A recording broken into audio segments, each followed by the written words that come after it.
teaching us how to reach us, showing us how to beat them and listening to us preach. For the people that don't know how to sing, I'ma represent for the people who don't have a thing. I'ma be that bell that rings to get your angel wings, and I'ma do it for the people by any means. This for the people that don't know how to sing. I'ma represent for the people who don't have a thing. I'ma be that bell that rings to get your angel wings, and I'ma do it for the people by any means. Now I keep having this dream, I'm falling high to the sky, and it kind of feels like a mother rebirthing a child. It says caution, like I shouldn't be seeing sex, like a father seeing daughter on girls gone wild. So I close my eyes and pray to God that I don't see it. I hit the ground, wake up sweating like seeing demons. The reflection in the mirror was of me screaming.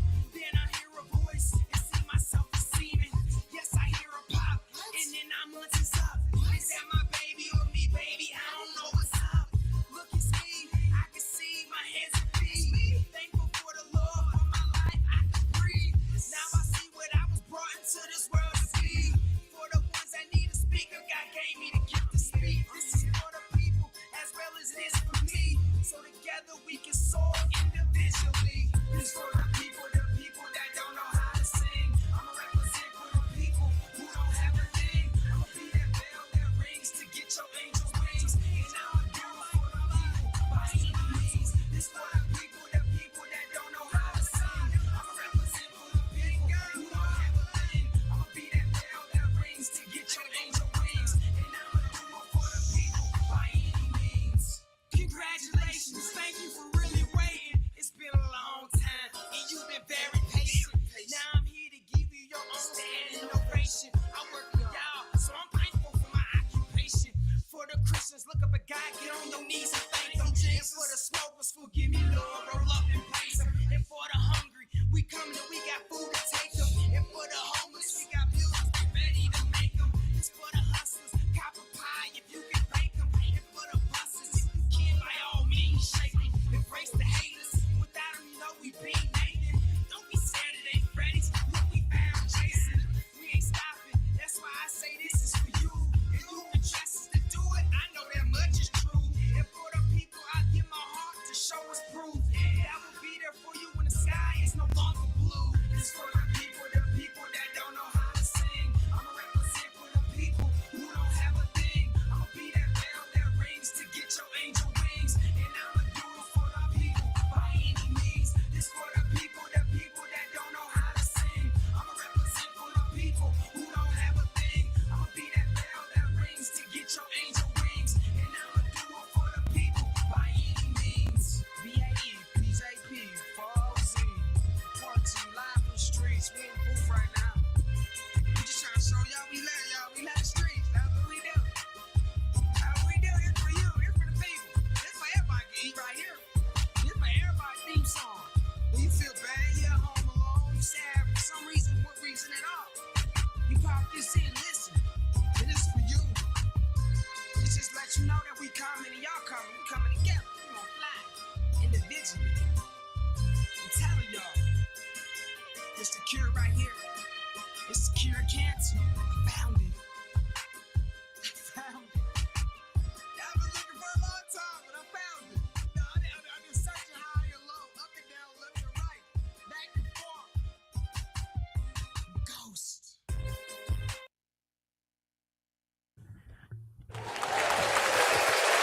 Welcome back. Man, that's hot. Yo, boy, I appreciate that, young man. Welcome back to Black Conscious Convo. I am your boy, Chris Diggins. This is where conversation rules the nation. Action speaks louder than words. I don't know if y'all know today, my guest.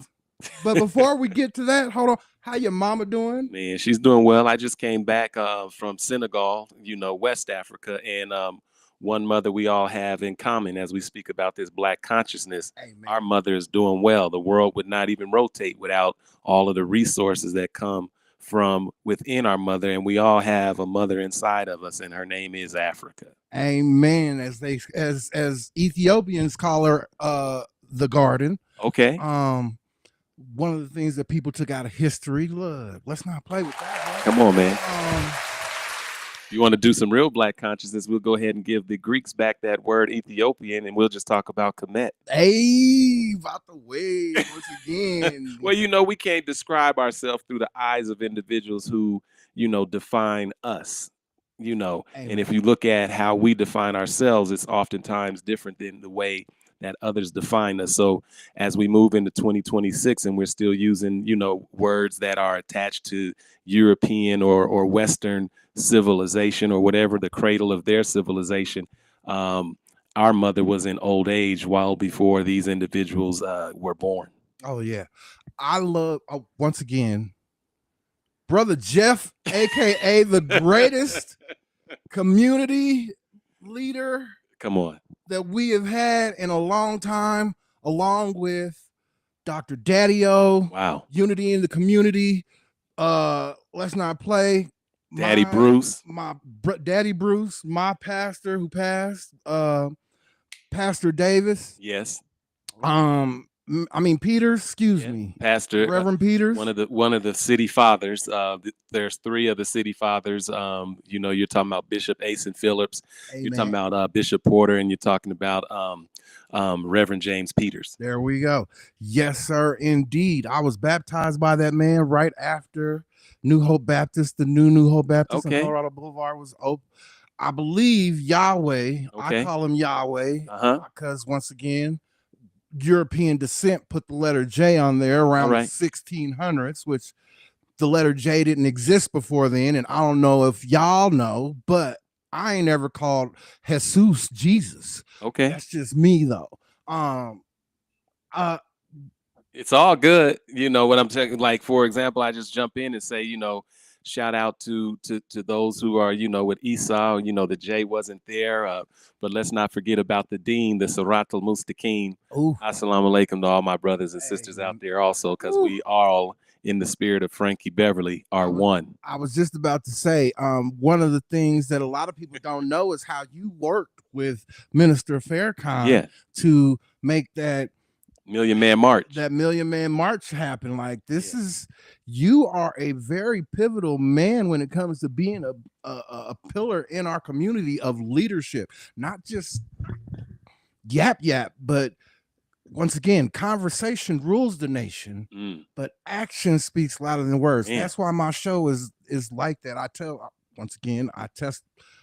My testimony is I have destroyed so much that now I have to help rebuild. A lot of the people that grew up with me from kindergarten seen nothing but an angry, destructive kid. They tell me when we come across those conversations how I taught them to be destructive, especially growing up in Montbello and a lot of those things.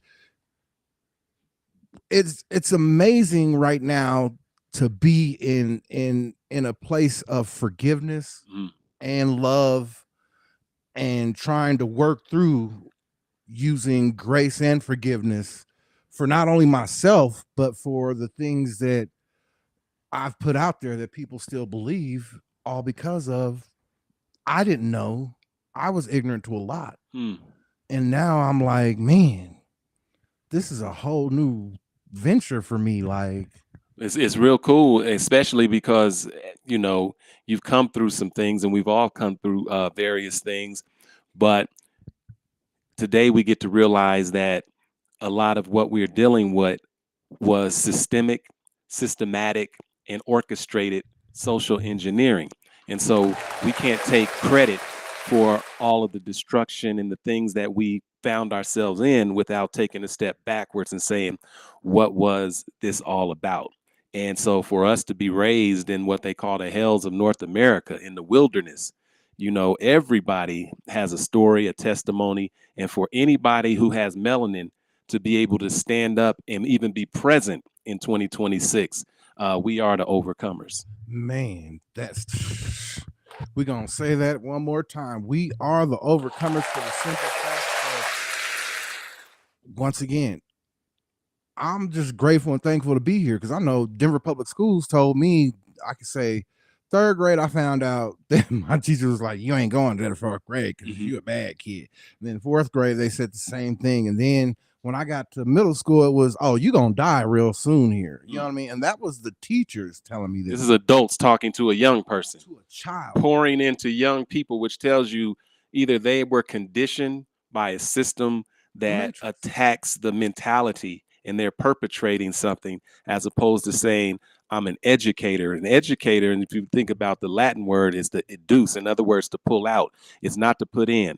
And so if somebody's putting something in you, they're conditioning you. But if they're pulling something out of you, they're educating and nurturing. And when someone says you're not going to be and you're going to be this, they're putting themselves in the position of a fortune teller. But look at you now. This is why I am grateful and thankful to have this man. You are...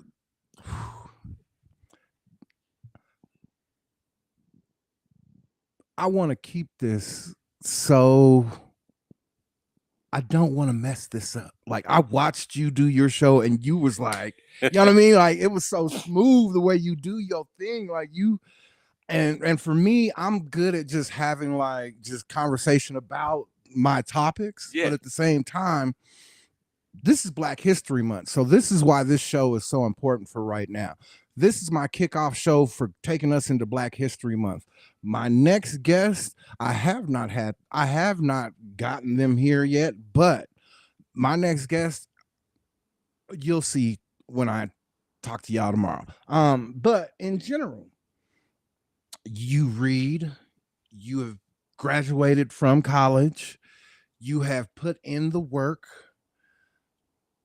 What are some of the things that made you want to be so us?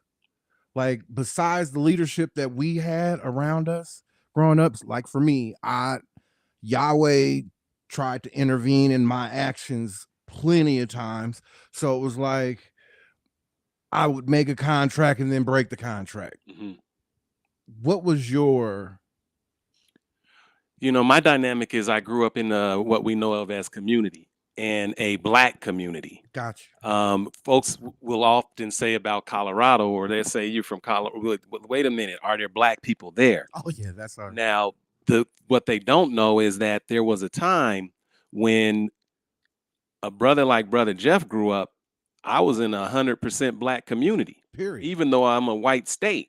Yeah. So I'm used to seeing Black doctors and lawyers and bankers and owners and dentists, and the coaches was Black. You go in the recreation center where Chauncey Billups and others came out of. They came in contact with Mr. Kearney, Mr. Dr. Daddio. All of this stuff was there. Cleo Parker Robinson, the international dance legend who came under Catherine Dunham and others. They don't know that this is a part of our community. Yeah. So I never knew anything other than Black excellence. That's the way I grew up in Montbello. A lot of people don't realize that Montbello itself was like very scattered. Yeah. It was very scattered. White, an extension of the Black community. But it was extension from Park Hill and moving out that way. So you either went from the east side to Park Hill or you went from the east side to Montbello. Absolutely. Moving to Aurora was something that, not to say... It came later. Yeah, it came real later. And we knew that Aurora hated us, even to this day. Yeah, no, that's true. We called it a sundown town. Yeah. There was very few, if any, Black folks out there. And it was set up in a system of white supremacy. Like, folks do not understand. They think about white supremacy and terrorism of Black folks as a Southern phenomenon, but they don't realize that the largest, or the second to the largest, Ku Klux Klan haven is right where we're at right now. And that's why Reverend Dr. Martin Luther King talked about from those snow-capped hills of the Rockies. Then he talked about Stone Mountain, Georgia, and he's talked about Tennessee. He's talking about hotbeds of hatred of Black people. And so we had to have leaders that knew that, navigated that, and still we were to be incredible. Amen. Look, when I found out that the Klan not only ran the government, they ran, the governor was the Klan. Yep. The mayor was the Klan. The chief of the police department and all the agencies throughout the whole state were all Klan. they said there's a book that stated that this was supposedly the smartest clan Yeah. ever. Yeah. And that's what's so crazy about it. And a lot of people don't grasp it. And we grew up, me, myself, I think that my generation grew up so free that we didn't realize what we were missing. Well, what happened in terms of your generation, because it's a step beyond my generation. And when you start thinking about the struggles that you had endured and were involved in and had to navigate, it was a backlash to all of the Black success that was taking place in a system that does not allow for Black success. And so when you started seeing the level of Black ownership, the level of Black responsibility, civic engagement, then all of a sudden there had to be a counter to that. So if you think about it, and you talk about my background, I came up with Daddy-O. Right. I came up with Lauren Watson, and I'm talking about as a child. Right. I'm talking about Black Panthers. I ate Black Panther free lunches. See, You know what I mean? I was there with Cleo Parker Robinson's when they opened. I was there with Ulithians when they opened. I was there with, elected officials like Hiawatha Davis who were jailed because they wouldn't go to war. You know what I mean? I know about Muhammad Ali coming here as Cassius Clay, to find Sonny Liston. So all of this is coming up in terms of what's shaping me. And so when you start thinking about that level of power, there's a counter to that. And so listen to the music. Ain't no stopping us now. Say it loud, I'm Black and I'm proud. I don't need nobody to give me nothing. Open up the door, I'll get it myself. Well, what's the counter to that? Well, all of a sudden they started pushing Goldie. They started pushing pimping. They started pushing dope. When the X hat became strong, they changed it to the chronic hat. And then all of a sudden you have dope coming in, you have weapons coming in, and then you have an attack on each other. In other words, we stopped fighting the system and we started fighting each other. I was talking about that. Not to interrupt. Oh, go ahead. Talking about that the other day when I was talking to one of my friends. I said, for some reason, there were 3 Crip hoods in Montbello itself. Yeah. You know what I mean? And it was like, how did that even occur? You know what I mean? There was one consistent blood gang member that went there, Adiante. Mhm. Adi he taught me how to swim at Montbello Rec Center. And he stood his ground faithfully. Like, he was not going to back down. He was the only blood to stay in Montbello from 90. I think he got there like 92, 93. But he went the whole time, graduated, everything. And he would fight, he would stand his ground and fight back. Like, he wasn't going to be bullied or none of that stuff. And I used to be proud of that, even though I wasn't a blood. That was my friend. I couldn't help him. Right. But at the same time, it was like, that was one of the things that I seen was somebody stand toe to toe with them and never back down, get suspended, come right back. Yeah. And had to make choices. You were put in a situation, where you had to make choices as a community. Like DMX says, I put into a situation I couldn't understand without a helping hand. You know what I mean? And so imagine my generation. There was no such thing as a drive-by shooting when I grew up. Man. It was not in the vernacular. There was no community to prison pipeline. It was not in existence. And so now you're talking about a whole conversation where you're saying there's 3 sets in my community. Period. When I'm growing up, that I have to navigate one, how am I going to be impacted? How do I stay away from it? If I do get involved with it, what's the benefit? What does it cost? And then these are things that 12-year-olds, 14-year-olds, 15-year-olds are navigating that are not natural. What was crazy is we were all also athletes. Absolutely. And that's what made it really bad. Like, you had athletes that was banging on different hoods while playing sports. And it was like, we didn't know that our parents a lot of us didn't know that our parents actually were buying houses in Montbello. Absolutely. Like, if we would have known some of the information that we were like, we just kept thinking, like, we even set it up. We called it Mont Ghetto to manipulate our minds to believing that we was in the ghetto. And now the average price for a house in Montbello is at $650,000. Easy. Right off the rip. And I remember my aunt buying one of the first homes right across the street from a mess on Edwards. She said she paid $123,000 for the house. Man, I could tell you in the 80s. I could tell you when it got real bad. I'm talking about, if we're going to have the conversation, we got to talk about the influx of crack cocaine. Whoo. You know, and we have to talk about addiction. Gotcha. You know, and we got to talk about what addiction raises: abandonment. Period. You know, selfishness, disregard, all while chasing an addiction. 5 Points got so bad that I knew individuals that was buying houses with credit cards.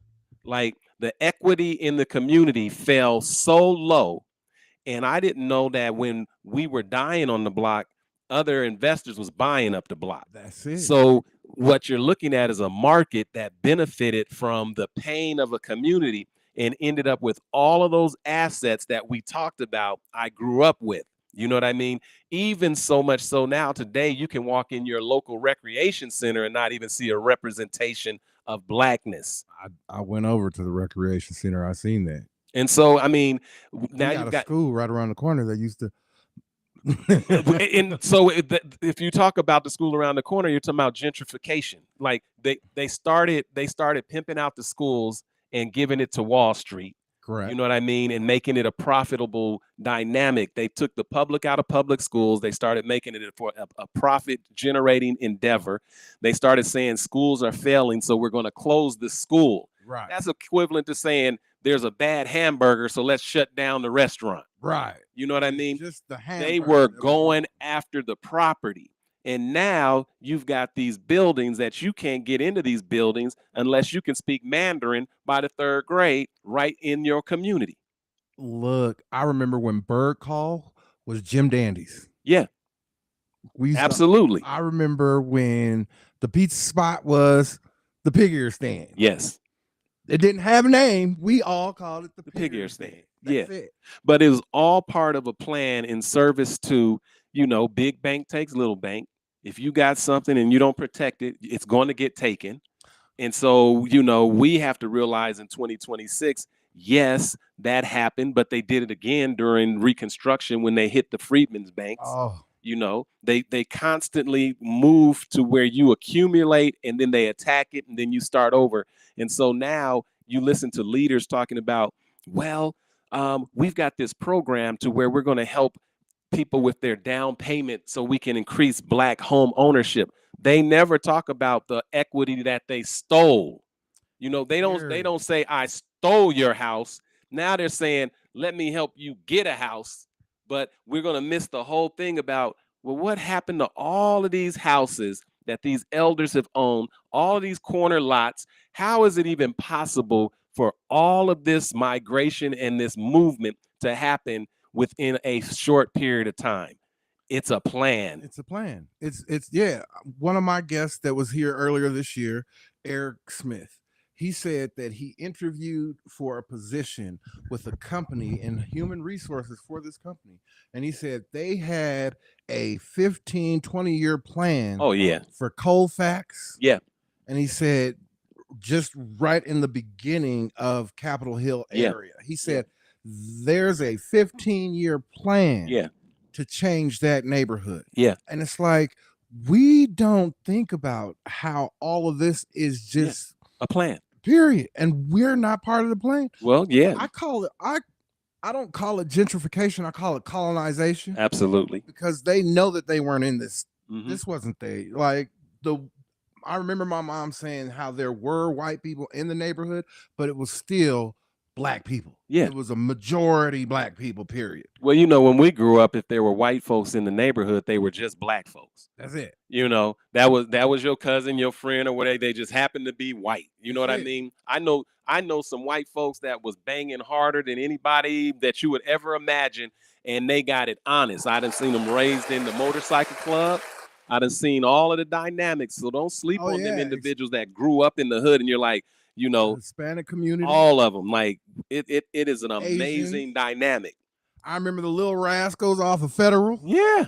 Off of Kentucky and Federal. There was a whole bunch of little, I don't know if they were just Vietnamese, but there was a whole bunch of little, they was running it. And it was like, they're Crips. And it was like, how are y'all Crips away over here off of Federal in Kentucky? Yeah. And it's amazing that we're still in the phase of what are we going to do? Are we going to stand, or are we going to just, like, I know a lot of people that during the time when the KKK used to take the Capitol steps during Martin Luther King Day, and got whooped and got their ass whooped in the 90s. Yeah, we was there. There's a history of black folks fighting them and whooping them up and down Colfax. But we didn't. Those individuals that were there are not the ones that should be standing now and helping motivate that stance now. Like I remember putting rocks in the middle of the snow. Yeah. At the snowball as we was throwing it through. But you have to remember, black folks being peaceful and then coming up Colfax and then turning and seeing white supremacists on the Capitol steps with T-shirts that had Dr. King in his face in a rifle scope saying, "Our dream came true." Sometimes it's just too much. Period. And they was like, but not today. We marching. We're peaceful when possible. Period. You know, we're peaceful when possible. And that's one of the things I do love about Denver is that when we do stand, man, it get real ugly. Yeah, and they saw it at the DJ Quick concert. Oh, look, as somebody just mentioned online, they was like, people don't like the fact that we don't like out of towners, and we will, if you're not going to do Denver, or the metro area, we will have some issues. And it's just a matter of disrespect. You know what I mean? Because this is a city, this is a state, but let's just talk about the metro area where we're from. It's welcoming. We invite everybody. You stay here a few days, you're part of the family. But when you come with that attitude like, oh, these are some real slow, backwards individuals, and I'm about to get down and get over and do all these different things, all of a sudden folks start seeing, well, wait a second, these folks ain't country, these folks ain't none of that. And so it, like I said, peaceful when possible. Period. It's as we go into this month of Black History, I would love for us to do more spending our money with us and not down talking us. Yeah. I'm seeing a lot of that though. I'm seeing a lot of individuals, and particularly this generation, because there are individuals now that are trying to figure out what happened to their parents.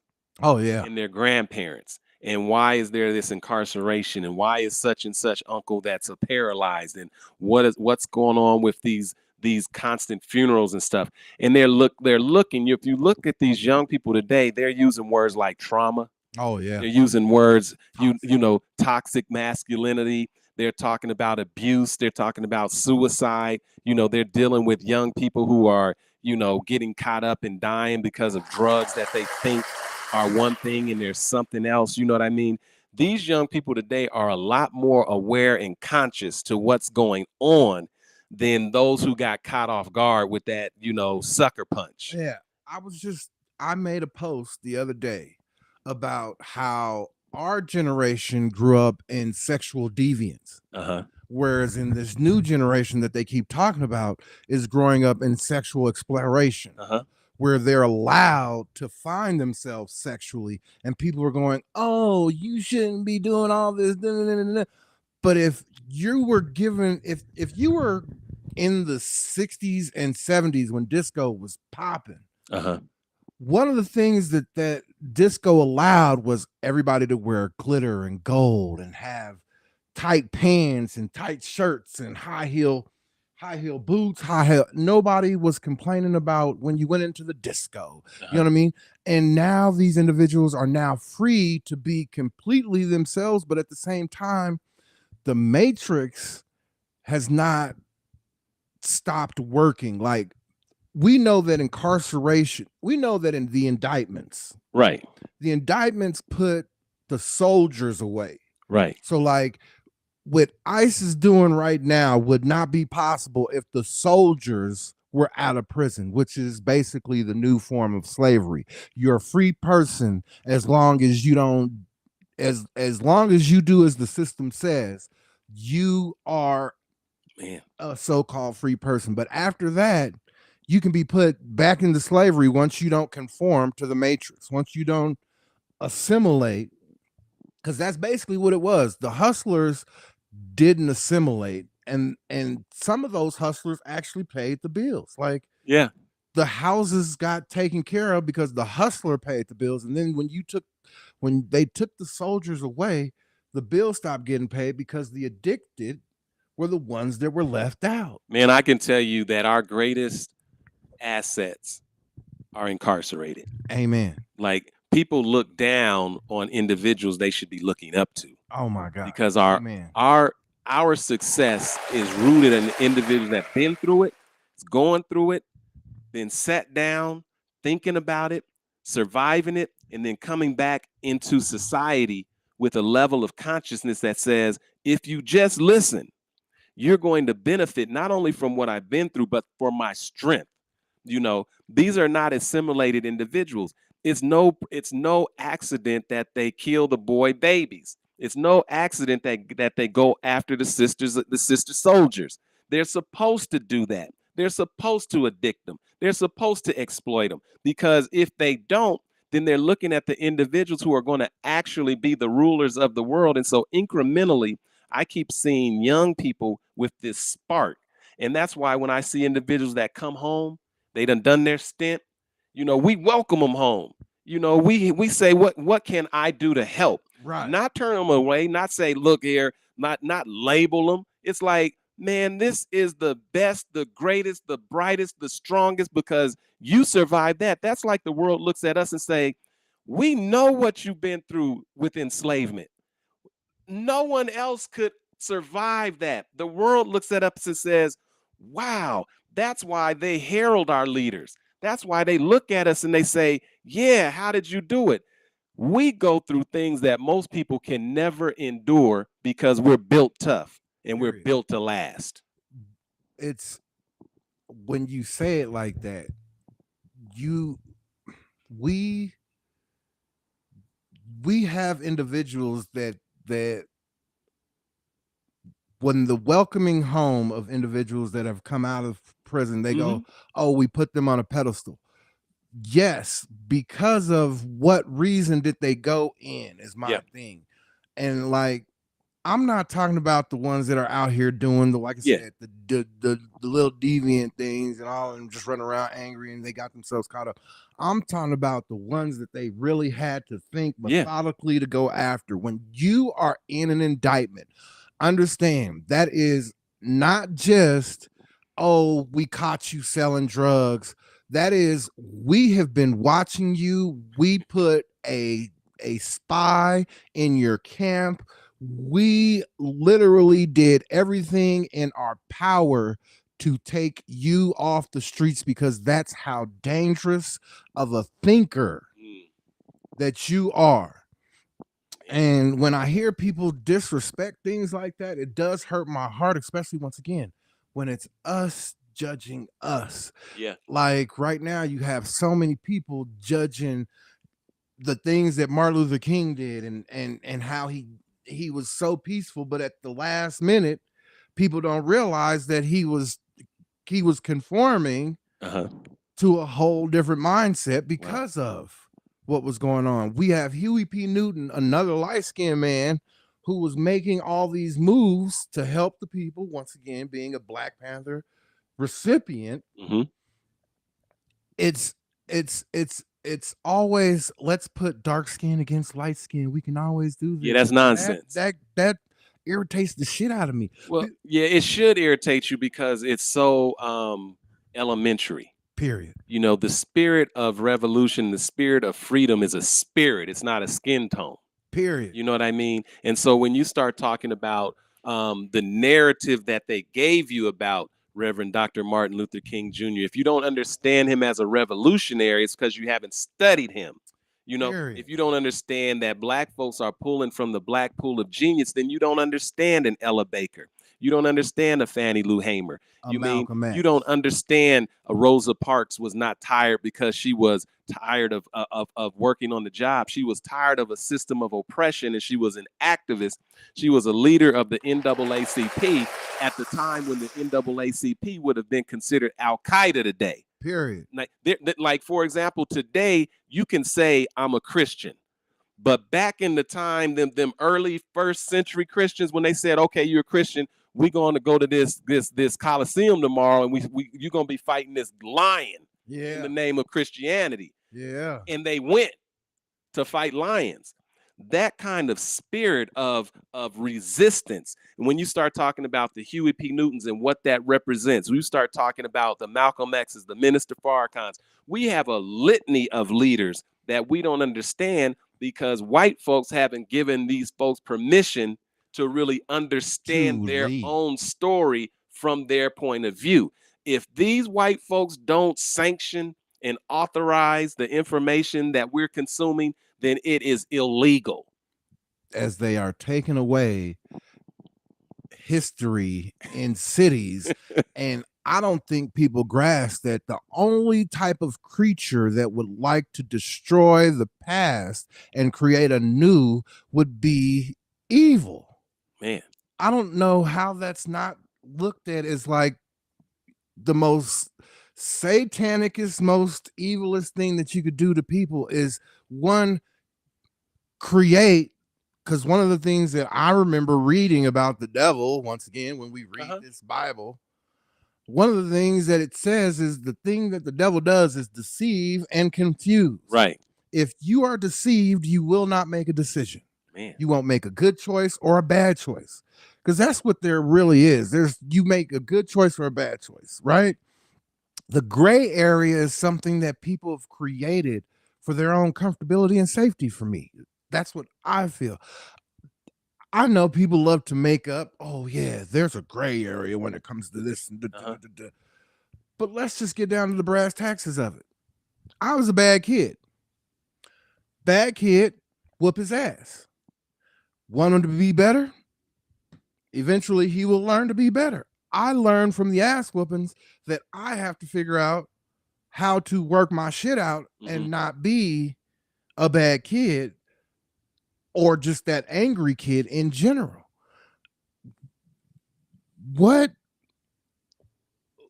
reasoning do you think people have at holding themselves back when it comes to being black right now and going, let me get out there and support? Because we know we're out here, we know we're here, and we know that we see what's going on. Yeah.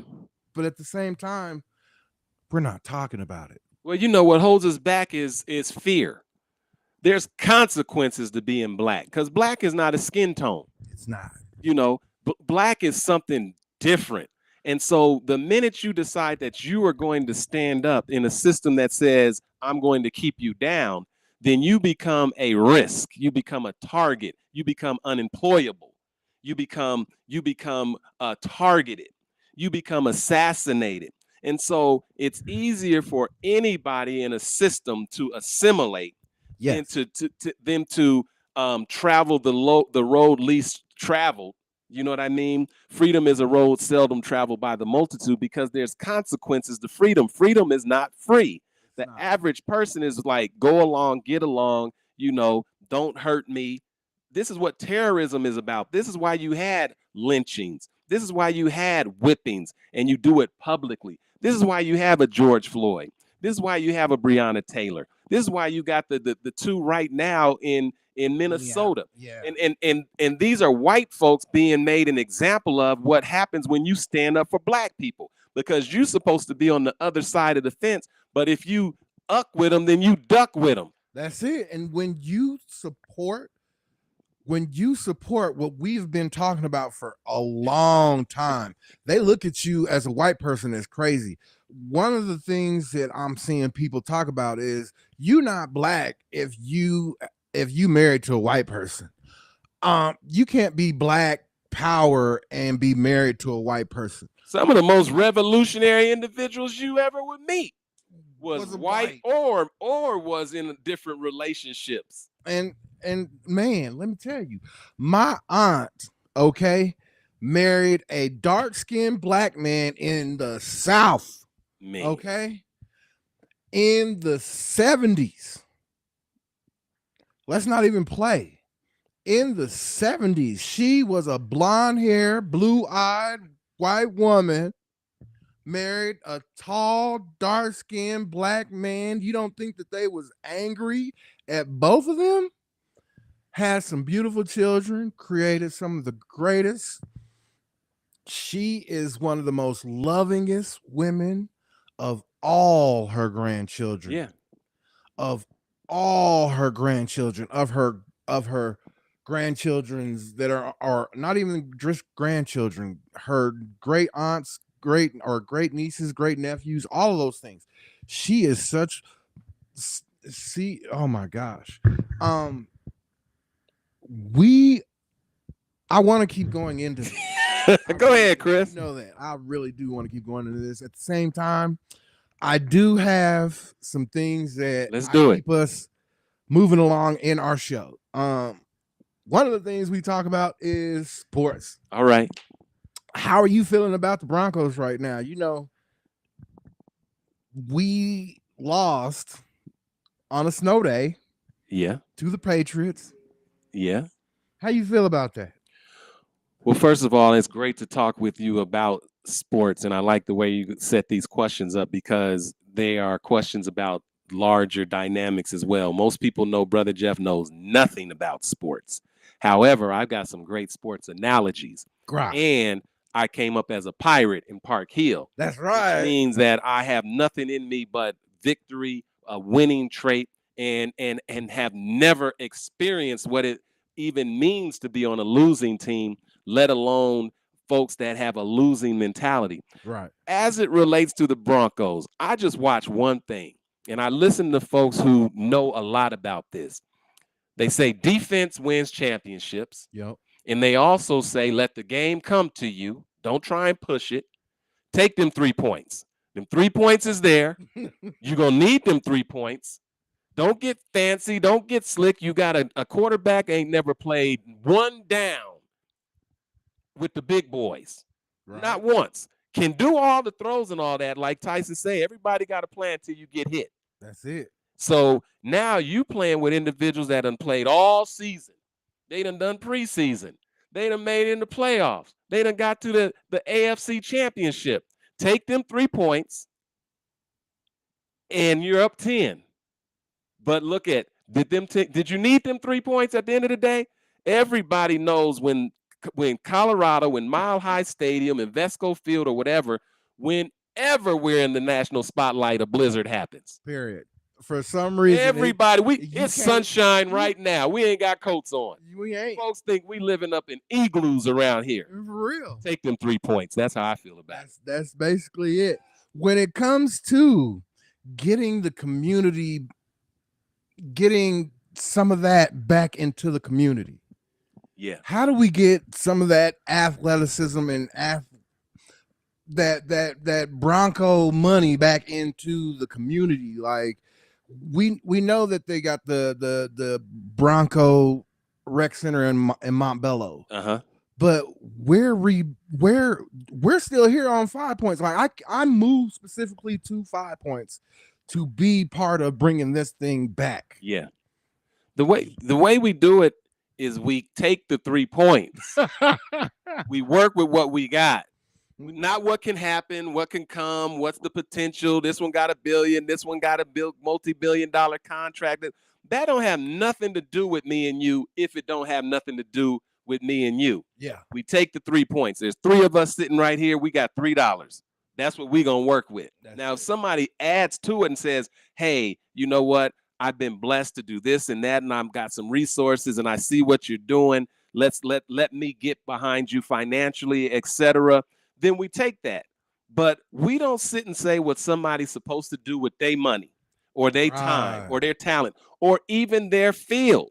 Because we used to have our own Negro League baseball league, etc., which means you had your own stadiums, you had your own vendors. You were selling your own hot dogs, you had your own uniforms, you had your own everything. Now we're depending on somebody else who built something that uses the talent of our community to make their system run. It's not just sports, it's the world. I told you our mother is doing well. There is nothing that this world functions on that doesn't come off of that continent known as Africa. So what we do is we take the 3 points, we go support Welton Street Cafe. Hey, man. You know what I mean? We come over here to whatever, Spangalane. You know what? We go into Brother Jeff's Cultural Center. That's right. We look at those athletes that show up. I'm not sure if you're familiar with Tyrone Braxton. Yep. He was just at Brother Jeff's Cultural Center helping us serve thousands of free dinners to where we're now about to, we've exceeded 100 free hot dinners out of Brother Jeff's Cultural Center. He didn't come as a Bronco. He didn't come as a legend. He rolled up his sleeve. He's cutting turkeys. Whoever shows up and helps push this boulder up the hill, that's who we're going to count on. Whoever doesn't show up, we can't count them points. Chris, we're going to take them 3 points. Period. Look, and also, by the way, I'm not about to throw this little thing over anything. If you want to donate to Brother Jeff, go to brotherjeff.com, make a donation of any amount. We are powered by the people. Period. Amen. Amen. You know, the Nuggets just played the Clippers, right? Just won against the Clippers on Friday. 122-109. Look, yes, I do be using my remarkable. I love it. Gonna lie, yes, I'm a geek. I'm a gadget geek. I've always been a gadget geek. The Nuggets have been making some moves. Jokic just came back. Do you pay attention? You not being a sports guy, but I can follow the analogy of what you're doing. Tell me what's happening, but I did know Abdul Rauf Mahmoud. Oh yeah, I went to school with his brother. I didn't know that it was his brother until he came to school in a Range Rover one day. I had to graduate from TJ because I was one of the very few individuals, along with a couple of my cousins, got kicked out of Montbello. I would have graduated black and silver, but I had to graduate boo-boo and yellow. Not to say that TJ is a bad school or anything like that, because before Montbello, TJ was on a winning streak for having all of the Montbello children. Because they were bussed over there. You remember that? I do. I could tell you also, Mahmoud, I met him. And this is a story about the Nuggets, and it's a story about a winning mentality. I'm in the Muslim bookstore on Colfax. Gotcha. And in the back of the store, I'm hearing somebody going, "Arf! Arf! Arf! Arf!" just constantly. I turn around, it's him. This dude is a professional basketball player with a condition that makes him do all of these different dynamics. And he says, "Brother Jeff, I used to sit on the basketball court as a kid shooting from sun up to sundown. I would wake up in the morning for breakfast, get to the court, shoot, go to dinner, I'm still shooting." He's a Nugget, he's a legend, and he's somebody that if you gave up on him, shouldn't even been playing the game. People doubt so many people. I am for real.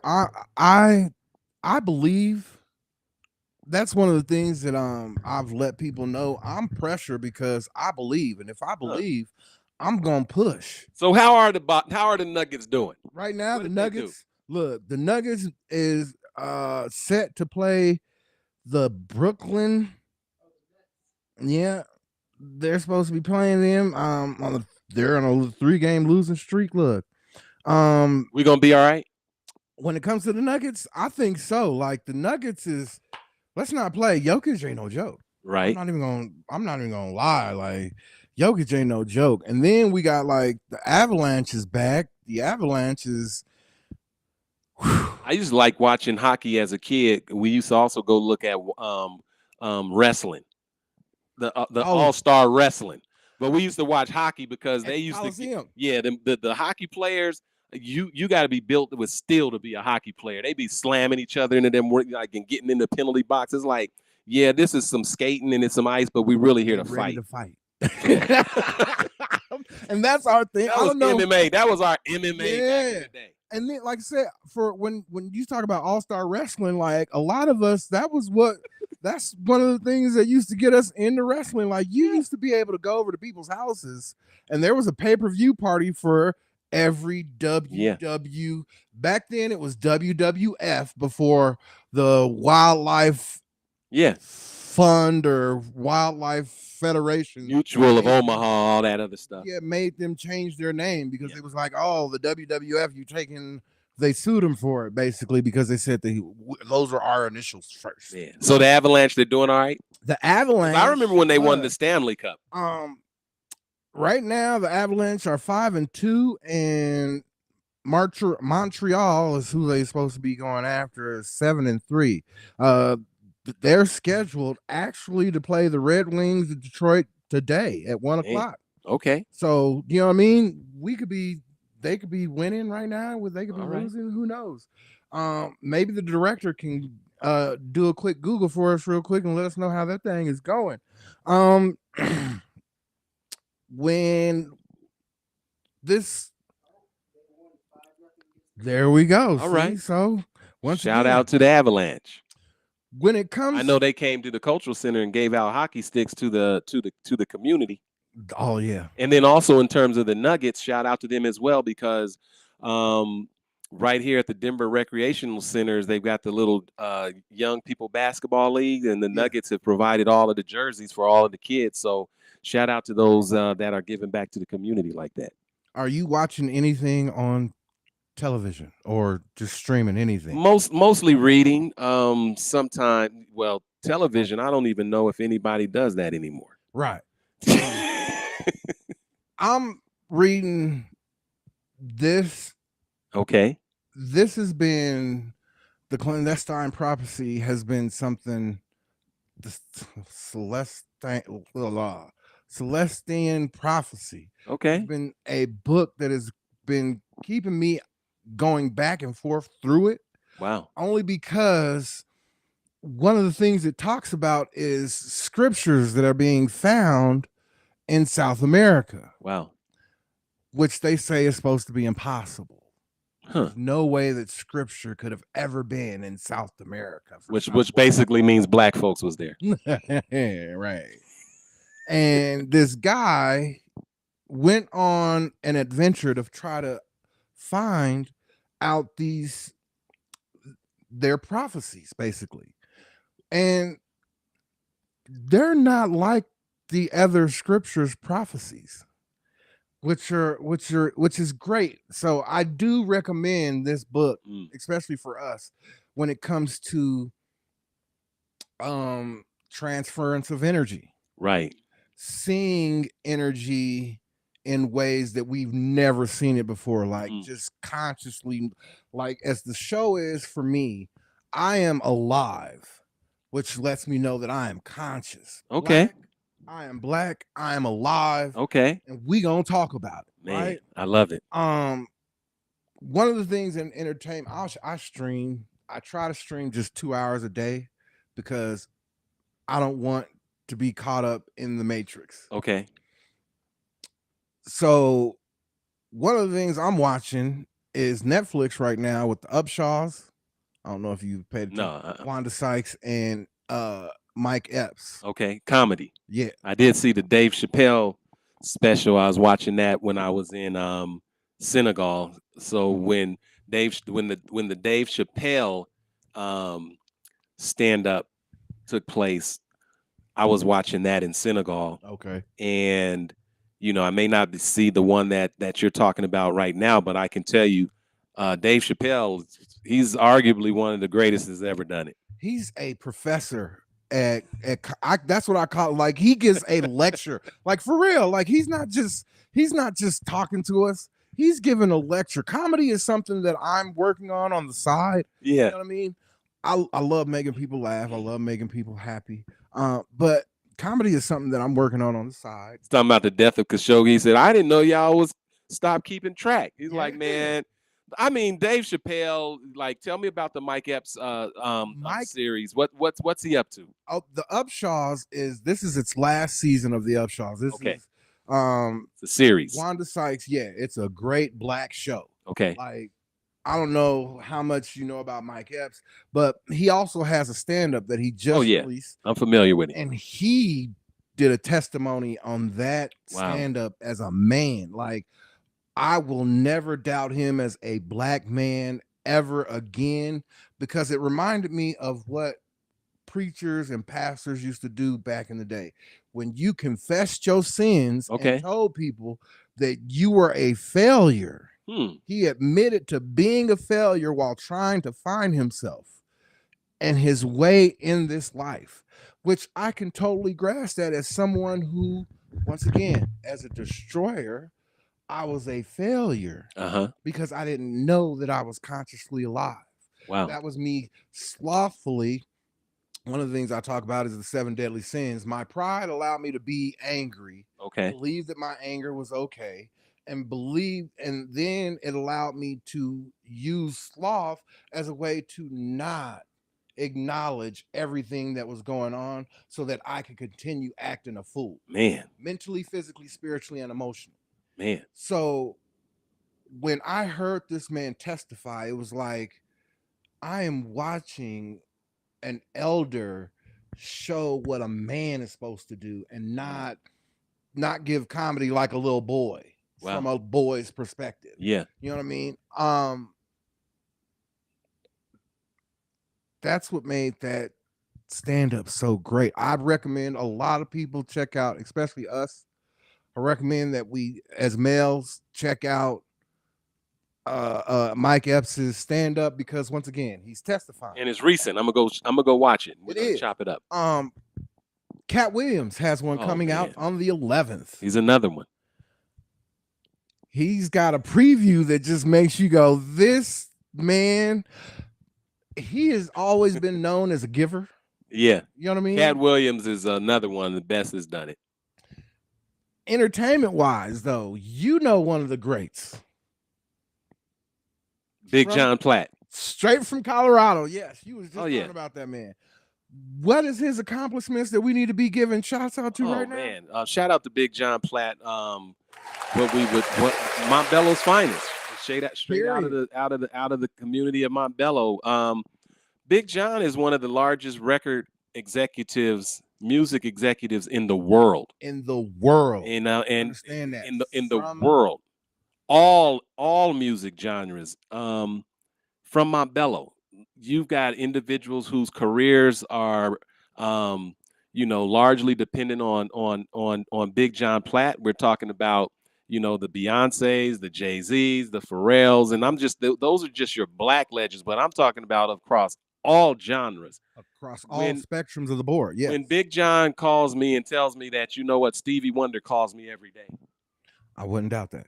And when I looked at that Davida Joe CD from Janet Jackson and looked at the back of it and it said produced by Big John Platt, when I'm thinking about right now, the Isley Brothers just got a star on the Hollywood Walk of Fame, and they called Big John to present at their opening.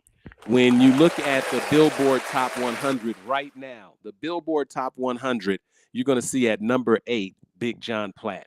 And so when you think about the soil that we come out of, that's why you've got the Big Johns. That's why you've got the Diane Reeves. That's why you got the Pam Greers.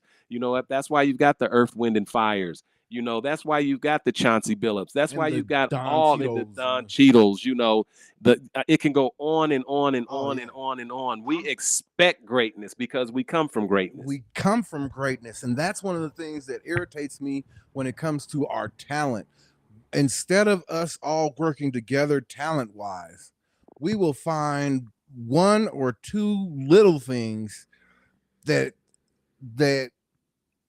are minuscule Wow. in all honesty, but yet in those individuals' lives, for some reason, they're so grand that they'll Man. go, I can't work with that individual. Yeah.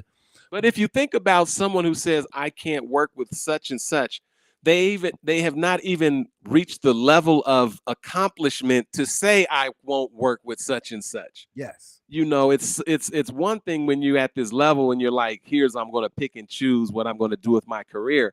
But when you're coming up, like I said, take the 3 points. The three of us, the three of us are going to pull what we have, and we're going to Make it work happen. together, because we can't afford to say, I'm not going to participate because this, that, these, and those. That's why when you said I'm doing a podcast, I didn't say that's what I do. That's my domain. I can't do that. I'm like, nah, let's do it. Let's get it. Let's pull together. Let's Make it happen. pull our resources together. I'm going to stop and say, whatever somebody's doing in our community or whatever somebody's doing anywhere on the planet, if it's about the advancement of us as a people and the expansion of humanity, man, just put me in, coach. Period. I could totally dig that. That's your boy too. Like I said, I'm pressure because I believe. And when a lot of people aren't used, especially the youth, they're not used to people believing in them. Wow. They are used to people saying that they believe in them, but they're not used to people showing them with resources, tools, asking them to get off their butt and come do something. You know what I mean? I've always tried to offer artists a place to come and get creative. Wow. And I can tell. All because we are that gifted as people. You know what I mean? Yeah. From film, television, music, even right now in technology. How much technology do you use on a daily basis? Oh man, you've been to my studio. You see, I got drawers and plus I'm a techie, so anytime something new come out, I gotta buy it. So I got some stuff that I ain't even opened up, but it's like, you know, do you think that's a Colorado black thing though? Like, no, I mean, some people got lots of cars, some people got lots of shoes, some people got lots of this, some people got lots of that. I'm like, man, technology is amazing, but basically all I really need is myself.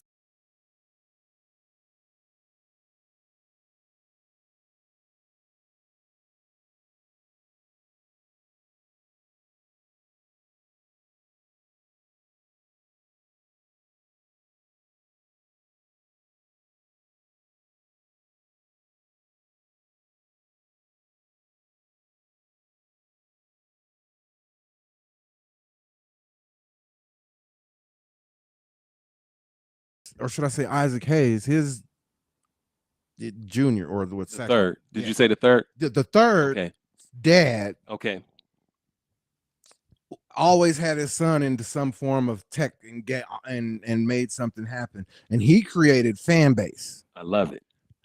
A social media app that pretty much lets us be us wholly, fully, and creatively online. Man. I am a member of Fanbase. Do you know of this or no? Tell me about it. So basically it's the black social media. Man. That's pretty much basically it is a black owned social media platform that I think we as people should all be on because they're not trying to hide our content. Man. We're able to be us fully, wholly, and not be, what is it called when they censored? Yes, we're not censored as or you know how you have to give a trigger warning. Yeah, absolutely. So that people go when they watch. Yeah. And that's one of the things I think is great right now is that we are moving into these spaces. Man, I love it. Fanbase. Oh yeah, Fanbase. Is it like Instagram, Facebook, like TikTok? How does Yes, it is like that, and it's but ours. it's ours. I'm You know gonna what go. I mean? I'm on it. Like Yeah. after this, I'm on it. Yeah, check it out. It's very impressive. Man, They also have a feedback button, man. and they are doing their best to respond within a 24 to 48 hour period to suggestions and anything that you got going on that you can't be able to do. Like, I want to give him a shout out, Mr. Isaac We Hayes. gotta do it. We giving you a shout out because you are doing what you're supposed to be doing. Me, myself, I only have one complaint about it. Okay. You know how you like to reshare shit? Yeah. Yeah. I'm a reshare nigga. I'm Right. not it's not that I don't like your stuff. I just want other people to see what you're doing. Yes. So I'm a reshare guy. They don't have a reshare button. They gotta get it. That's it. And I sent that message to him, and somebody sent me back a message 24 to 48 hours. Said we working on it. Said we will take that suggestion and we are going to try to work on that. Man. And that is what I consider good Black business in love it. today's time. I love Because it. there was a time that you would go to a Black business and be like, "Is this what we're getting? Is this how we're competing?" Man. Right? Man. Let me tell you what I'm working on right now. Go ahead. Opening up a Black bank. Woo! In Colorado, not bringing one from somewhere else, but like it's 2026. You're talking about those resources. You're talking about these folks that got all of this. Why is it in 2026? How is it even possible? I'm not talking about folks in other cities, and I'm talking about right now in 2026. It should be impossible for you to go into a city and not see a Black-owned bank. Because once again, we have this problem, especially Aurora. Don't take this personal, especially us in Aurora. Y'all moved y'all's kids around a whole bunch of people that did not look like them, where psychologically y'all fucked y'all's kids' heads up because they didn't look like them. So they thought that those was the way that they were supposed to look like. So they believed that the assimilated life is supposed to the way that they're supposed to live. And that's why in Aurora, you can find a whole bunch of folks always at Chick-fil-A. You got a whole bunch, you know what I mean? Like, you got a whole bunch of niggas at all the spots that you could name that are owned and by some conglomerate or stockholder or Fortune 500 company. Whereas in just coming to the city, like you got Catfish King on Colfax now. Yeah, just open. Have you been there? Not yet. Neither have I. I am so about to go though. Yeah. Like tomorrow. I'll get some French fries. I don't eat catfish, but I'll go get some fries. I'm going to go give them some money. Look, I can dig that. And there's something in there. See, I'm the point is that like there's something in there that you can that I can spend my dollars with. Yes. You know what I mean? And so, yeah, but I'm just saying my thing is like, look, if you're doing something, it's incumbent on me to get behind you. You know what I mean? And support. And not give the excuses of, well, they didn't have this or they did. Of course, we're going to take these 3 points. Yes, you might not be open on all business hours because you had to go get the kids and then you had to go to the store and you had to read it. Like we do not have the capacity to compare ourselves with individuals who have been having oppressive systems that have gone on for hundreds of years and then say all of a sudden we just going to get on our uniforms and compete. No, if you open up your doors, I already know how difficult it is to open up a business. I'm going to bring you some money. Period. And if you're closed, I'm going to come back, and I'm going to come back when you open. And that part right there, like I tell people all the time, you're in Colorado, and a lot of people don't know how many people you know until you go look under their follows and see how many people from the Mile High City that people know. I know I'm connected. Like absolutely, you're connected. Yeah, I know I'm connected, and you know what I mean. I don't be trying to let folks, but we could burn some shit down. Yeah, or we could build some shit up. That's right. Period. Point blank. Peace if possible. Yeah, man. every minute, every second, every hour, I am not perfect. I will never admit to being perfect. I fail mentally, physically, spiritually, and emotionally at times at the wrong time. But I do ask for forgiveness, and I do ask myself, I do try to give myself grace once again. But I also try to teach that we should always lead with forgiveness. You got people in relationships right now that can't handle when their significant other doesn't text them back immediately. Wow. Yeah. And my statement is this: did you wake up and pray today? Man. Did you wake up? Did you pray over your food? When you had that intrusive thought that you know was disrespectful to even God, your God, whoever your God is, did you ask for forgiveness for that intrusive thought, or mentally, physically, spiritually, or emotionally, whatever you've gone through? You know what I mean? We're not perfect. No, not at all. We need to be leading more with grace, and being able to lead with grace in a relationship. You should be able to go, you know what? I forgive them. I don't know what happened or what occurred, but if you love that individual, you can understand why leading with grace and forgiveness in a relationship is important, especially with technology nowadays and people going, you have a cell phone, you could just it's all good. And that's a deeper conversation too. You know, it really is. We're from a time where you had to call somebody, and I'll call you, and I'll call you at 7 o'clock tonight. you had to wait till you got home. You had to wait to get home, and if the person ain't home and the phone ring, and then their parents pick up the phone and say, "Who's this?" Because everybody's sharing the phone. So some people have gotten caught up in a world that they don't understand the struggles that preceded the luxuries that you have now. What do they call that? The 21st century curse? Man, or just I don't know. It could be amnesia. Like today, I'm pretty sure people's body parts are going to be changed in terms of the way that they have this extra piece attached to their body because they're not used to not having them. You know, but I can do with or without any of it because I grew up without any of it. But you got to remember, you're in a generation now that has not grown up without social media. They have not grown up without this technology. I've been around young people or just people in general that cannot stop scrolling 24 hours, and it's constantly on and going. And I catch myself doing it, and I've got some systems like you that say, look, I got to put some limits on it, and I got to read as much as I scroll. Like there's a whole bunch of dynamics you got to do to capture yourself from being caught up in this matrix. Oh, yeah. Look, I completely... So I'll keep it as brother be brief. Is that how you okay? Brother be brief. So Yahweh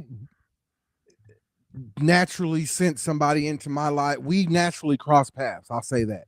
We naturally cross paths. And that motivated something within me to let me know that one, I am loved, and this is preordained. Man. Two, if you put your God first, you will then put yourself next so that you can love everything that your God created. Man. So when this occurred, I had to like stop and really look at what was going on in my life. And like, I'll say the second week of December, I completely changed my diet. Man. I put myself on a plan. I prepared myself for this detox that I'm on right now. I'm normally smoking every Saturday on the show, but January, I normally take a 30-day break, but I'm actually going on a 90-day, maybe a year. Wow. Depending on how I feel, you know what I mean? That's what I do. I don't drink. I don't have a problem with people that drink, but me and Mary Jane got this relationship that, especially when it comes to making music, I can talk to the ancestors and come up with some shit. Yeah, no doubt. For real. I talk to the ancestors, and man, technology wise, I'm I'm trying to, like I said, create that whole system of we working together to create something beautiful for Yeah. the future. I like what you're saying in terms of, technology. It's one thing to always be the consumer of it. Yes. But when you talked about like Isaac Hayes III and those who have decided to be the producers of it, like when we control our own algorithm, when we are the ones that are doing the coding, when we are the ones that are talking about what the next big thing could be, like I know that rock and roll is based on Chuck Berry and others. Of I course. know Little that Richard country took country music ain't nothing but the Rolling Stones blues. on tour. I know the power of hip hop and R&B and spirituals, etc. And maybe individuals don't know because they have been co-opted. Our culture has been co-opted. So even today, when we think about Instagram and Facebook and all that stuff, I know there was something called Black Planet before all of it. Man. And so I'm not too sure that Black folks wasn't the driving force behind what we're talking about even right now. So for us to say we can't do something, we're minimizing the fact that we have already done it. This time, we're just going to make sure that we keep it protected and not partner with individuals who have motives to take it and co-opt it and then say it was theirs. We are a $1.2 trillion culture in America. I tell people this all the time and they go, why do you keep saying that? I said, because that is the reason why they will not give us reparations. It don't even have anything to do with the amount of money America has. It has to do with how much we would take that money and get the fuck out. Man, they know that if we was to receive any form of reparation, we would take that money, man, and leave this motherfucker. Like, not to be so blunt about it, but for real.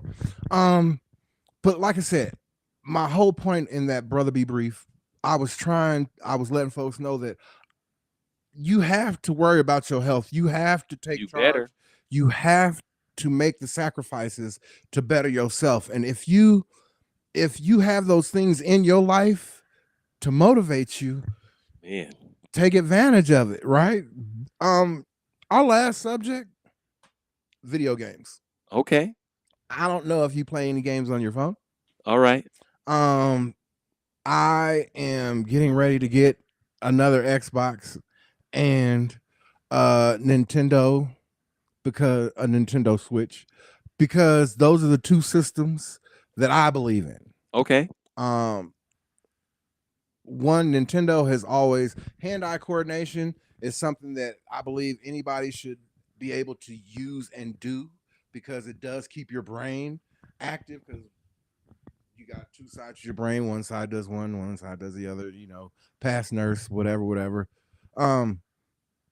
But keeping your brain and your hands active can also, while your eyes are doing something, can keep you from actually having keeping your brain from going into autism. Okay. You're exercising the muscle. Not autism. What is it when you lose? Alzheimer's. Yes. It's a because not that Alzheimer's is just also a precursor. Like, a lot. My grandmother on my father's side died from Alzheimer's. But a lot of times we don't know that these things can be prevented if we do certain things. Use it or lose it. Yes. That part right there. Just like with the reading. You got a lot of kids that can't read, and that's why hip hop sounds the way that it sounds. That's kind of scary right there. Like, that's interesting. Like, for one of the things, these statistics are something else when it comes to us learning. But video game wise, I'm trying to figure out if people really do just play video games just to not be here, or are we playing video games to do something better with? Because my generation was told you can't make money playing video games. Listen, and people are making a lot of money just as content creators. Man. They are using social media. They are, gamers. Like you're talking about playing video games, but I know that there's this term called gamers. Yes. They got whole platforms of individuals that got You got thousands of followers that are watching and doing all of those you got different things. colleges playing Yeah. ESPN games. And so and this is the problem when I was talking about, as time goes on, things change. When you have individuals that are often trying to legislate something they don't know about because it's based on the world they were in. The world today is a world of social media. Teach your children how to use it in a way that is beneficial as opposed to destructive. Don't say I'm going to take it away from you. The more you try to take something away from someone, the more they levitate toward trying to get to it. So if you're listening to the music, if you're listening to something that might not be optimal, why not use it as an opportunity to teach critical thinking? Like, what is this? How do you navigate this? Who are these individuals that you're talking to that you have access to? What are the traps? What are the snares you need to look out for? Imagine if individuals were enslaved and people started disappearing from the community.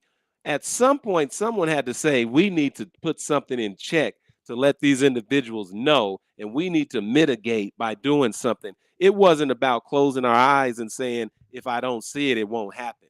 So we need to say, hey, if you have a young person who is gravitating towards, video games, etc., they could be graphic artists.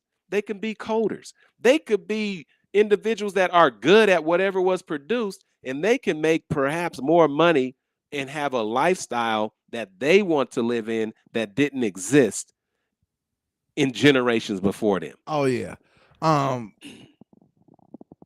I would love to see a lot of parents stop saying you can't do and start going discover yourself. Absolutely. That one thing right there is something that I know we're good at telling people what you're not gonna do and what you're not gonna be and and putting our limitations on someone else. Oh yeah.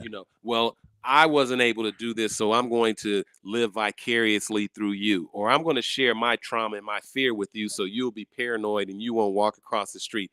Today, young people, you're the generation that was raised in the front yard or the backyard, maybe because folks was like, it's too dangerous to go out. When I was a kid, I was all over East Denver, Northeast Denver. As long as I was back by the time that sun went down, I was everywhere. Now these kids can't cross the street without somebody trembling saying, where they at? We rode bicycles all the way down Peoria to Del Mar Circle to go swimming. Every day. Every day. Like I walked to school in the kindergarten. We lived on the backside of Montbello and would walk to the front side of Montbello to go to the Montbello Recreation Center to swim. I walked when we didn't have a bike. I walked to Gove when it was over on Colorado Boulevard. I walked all the way across the Park Hill Golf, not the Park Hill, but the City Park Golf Course and City Park, walking to school and back every day as a kid.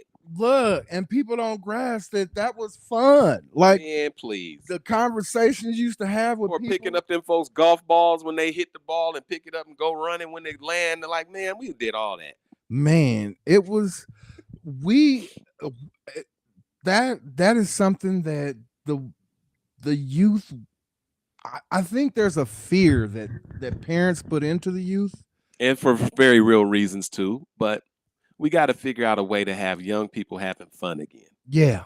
If you're a young person and you're watching and your childhood wasn't filled with laughter, wasn't filled with possibilities, wasn't filled with wonder, wasn't filled with, infatuation, like discovery. If you couldn't walk into the Museum of Nature of Science and throw a penny in the lion's mouth and go and just explore, you couldn't walk to the airport, Stapleton, which was named after a Ku Klux Klan member, but still, we used to go in the airport and watch the planes take off, watch people get off the planes, watch go up and down, play video games in there, catch the For bus, real. the celebrities. If your world isn't filled with that, then I'm saying that we as adults need to make sure young people have a world where they can experience joy as opposed to trauma and funerals and airbrush t-shirts and balloon releases and all of those different things. We got work to do, but we're built for it because it's the work that we must do.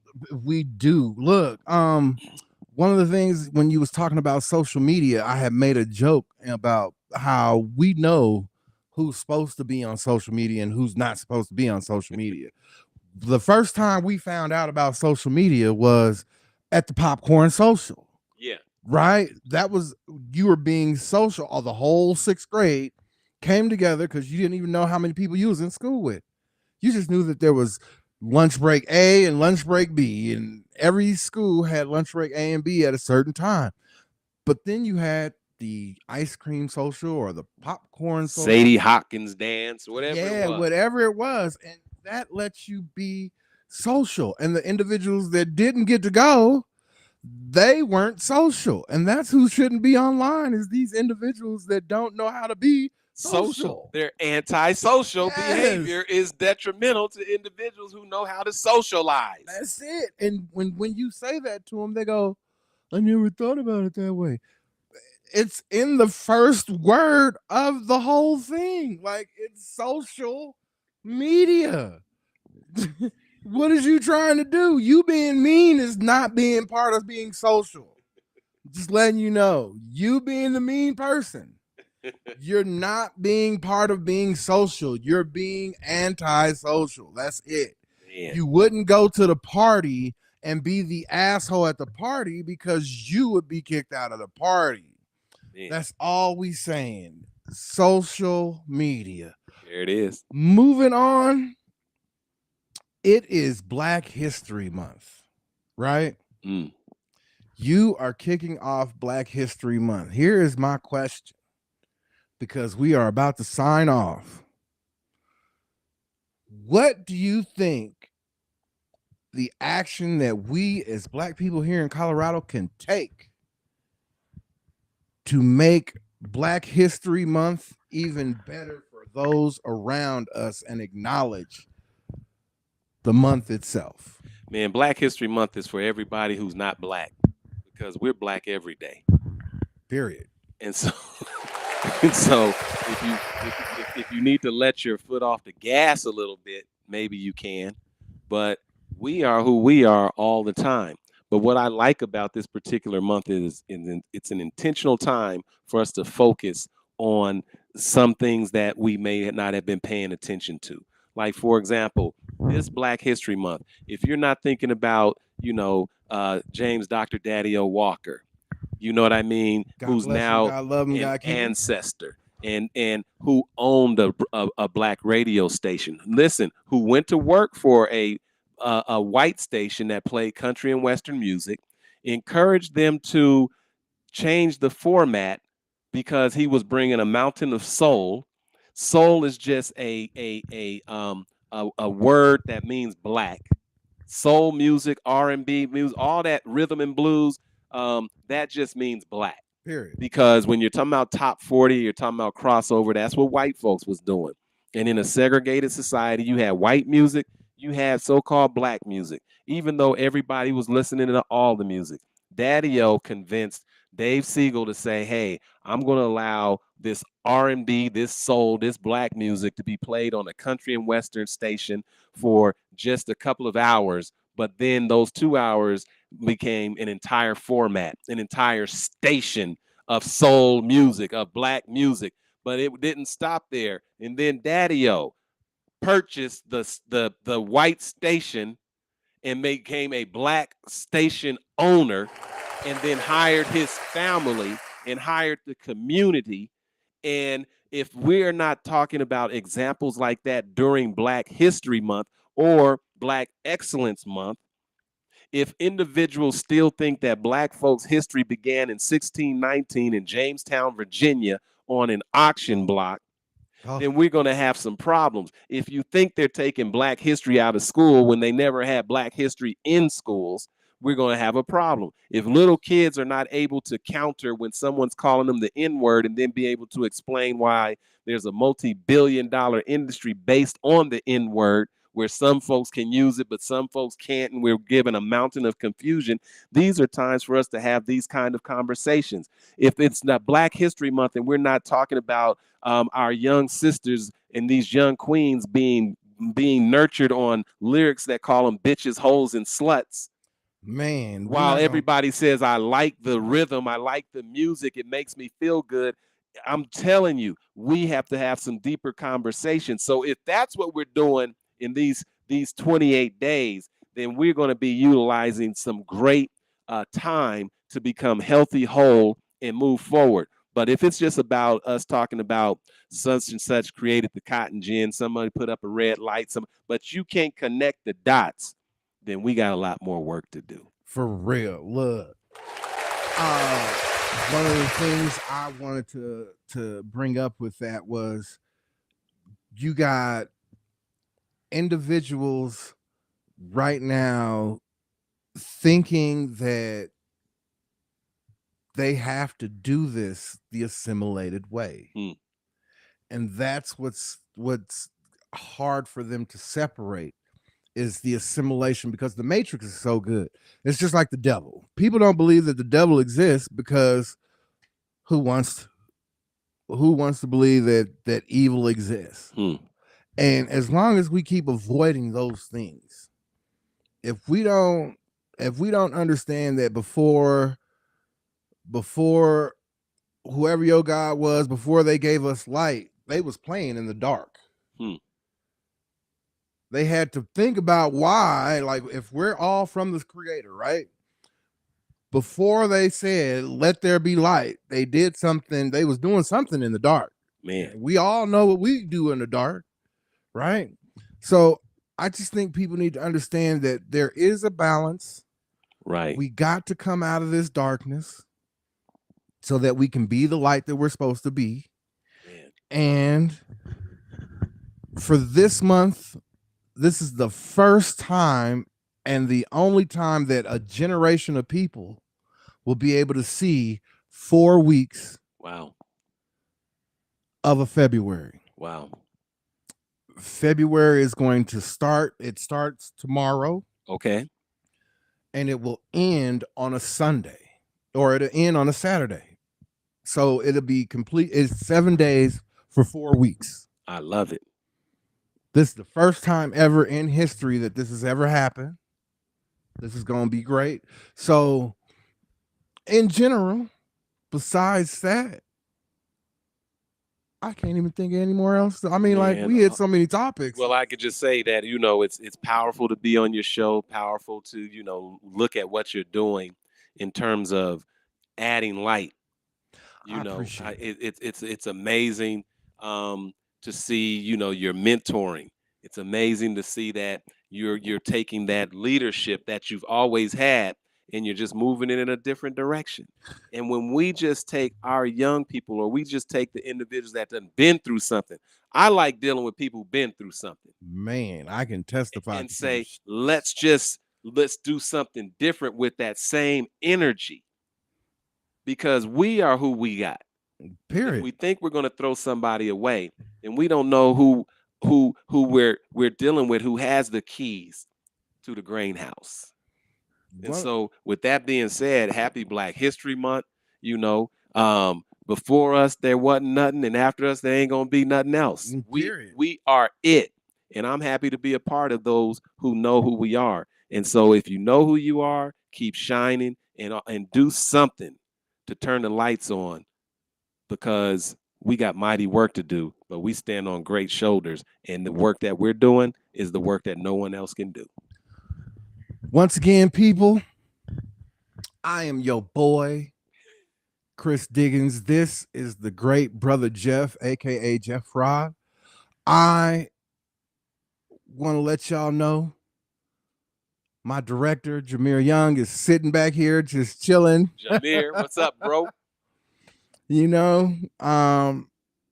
is great to have this type of presence in here to let me know that I made the right choice in trying to do something better for our community. And you're doing it.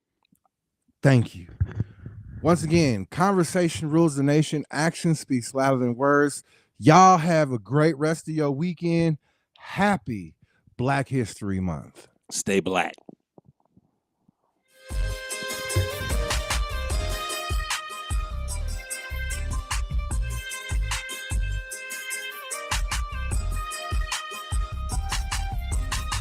It's for the people, that voice that you can speak to. Something you can vibe to when you know trouble sees you. Something that can equal the soaring like an eagle. No more gasoline, baby, yeah, pouring the diesel. This might be the cure that cure up your heart disease. Or it may be the cure to befriend all your enemies. Something to make you cry. Here, you can use my sleeve. Put your head on my shoulder. Yeah, you can cry to me. Listen to every word and show my sympathy. You a hummingbird, well, like it's meant to be. Standing on the curb, yeah, this for 4OC. And now I bet you heard that they've been a friend to me. Count on every word and I'm speaking to you, it's true. God showed me love and honestly, I'm the fool for not listening to his teachers. Teaching us how to reach us, showing us how to beat them and listening to his preachers. For the people that don't know how to sing. I'ma represent for the people who don't have a thing. I'ma be that bell that rings to get your angel wings. And I'ma do it for the people by any means. It's for the people that don't know how to sing. I'ma represent for the people who don't have a thing. I'ma be that bell that rings to get your angel wings. And I'ma do it for the people by any means. Now I keep having this dream, I'm falling high to sky. And it kind of feels like a mother rebirthing a child. It says caution, like I shouldn't be seeing sex. Like a father seeing daughter on girls go wild. So I close my eyes and pray to God that I don't see it. I hit the ground, wake up sweating like seeing demons. The reflection in the mirror was of me screaming. Then I hear a voice and see myself deceiving. Yes, I hear a pop, and then I'm once it's up. Is that my baby or me, baby? I don't know what's up. Look, it's me, I can see my hands and feet. Thankful for the love for my life, I can breathe. Now I see what I was brought into this world to be. For the ones that need a speaker, God gave me the gift to speak. This is for the people as well as it is for me. So together we can soar individually. This for the people that don't know how to sing. I'ma represent for the people who don't have a thing. I'ma be that bell that rings to get your angel wings. And I'ma do it for the people by any means. This for the people that don't know how to sing. I'ma represent for the people who don't have a thing. I'ma be that bell that rings to get your angel wings. And I'ma do it for the people by any means. Congratulations, thank you for really waiting. It's been a long time, and you've been very patient. Now I'm here to give you your own standing ovation. I work for y'all, so I'm thankful for my occupation. For the Christians, look up at God, get on your knees and thank them. For the smokers, forgive me, Lord, roll up and pray.